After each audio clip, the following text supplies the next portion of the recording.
देश को जो वैश्विक संकट चल रहे हैं। హైదరాబాద్ వేదికగా దేశ ప్రజలను ఉద్దేశించి కొన్ని కీలక వ్యాఖ్యలు చేశారు ప్రధాని మోదీ. మోదీ మాటలు విన్న తర్వాత దేశం మళ్లీ కోవిడ్ తరహా క్రైసిస్ ని ఎదుర్కోబోతోందా అన్న ఒక ఆందోళన మొదలైంది. ప్రజలారా, దేశం క్లిష్ట పరిస్థితుల్లో ఉంది, త్యాగాలు చేయడానికి సిద్ధంగా ఉండండి. ఒకప్పుడు యుద్ధాలు జరిగినప్పుడు ప్రజలు తమ ఆస్తుల్ని, బంగారాన్ని త్యాగం చేసేవారు అంటూ మోదీ మాట్లాడటం కాస్త కలవరపాటుకు గురిచేస్తోంది. మీ దేశభక్తిని చూపించడానికి ఇదే సరైన సమయం అని చెప్పిన మోదీ కొన్ని విజ్ఞప్తులు చేశారు. हमें पेट्रोल डीजल का उपयोग कम करना होगा. పెట్రోల్, డీజిల్ వాడకాన్ని తగ్గించండి, పరిమితం చేయండి. అంతర్జాతీయ స్థాయిలో క్రూడ్ ఆయిల్ ధరలు భారీగా పెరుగుతున్నాయి.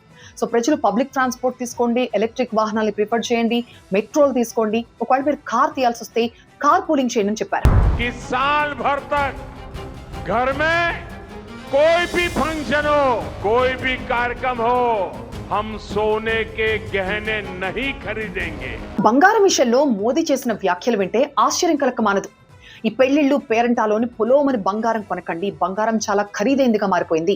అసలు ఒక సంవత్సరం పాటు భారతీయులంతా బంగారం కొనమంటూ శపథం చేయండి అన్నారు. ముఖ్యంగా మిడిల్ క్లాస్ ప్రజలు ఖర్చులు తగ్గించుకోండి, దుబారా ఖర్చుల జోలికి వెళ్ళకండి, అనవసర ఆడంబరాల జోలికి పోకండి, డబ్బులు దాచుకోండి, జాగ్రత్త పడండి అని చెప్పారు. కొన్నాళ్ల పాటు వెకేషన్స్ కి, ఫారెన్ ట్రిప్పులకు వెళ్ళకండి, ఎక్స్పెన్సివ్ వస్తువుల్ని కొనకండి అని చెప్పారు మోదీ. వంట నూనె వాడకాన్ని తగ్గించండి, వ్యవసాయంలో ఈ రసాయనాలు, ఎరువులని తక్కువ వాడండి. ఇక ఆఫీసుల విషయానికి వస్తే ఈ ఆన్లైన్ మీటింగ్స్ పెట్టుకోండి, వర్క్ ఫ్రం హోమ్ కి ఏర్పాట్లు చేసుకోండి అని చెప్పారు. హైదరాబాద్ మీటింగ్ లో మోదీ చేసిన ఈ వ్యాఖ్యల తర్వాత చాలా మందిలో ఒక ఆందోళన మొదలైంది.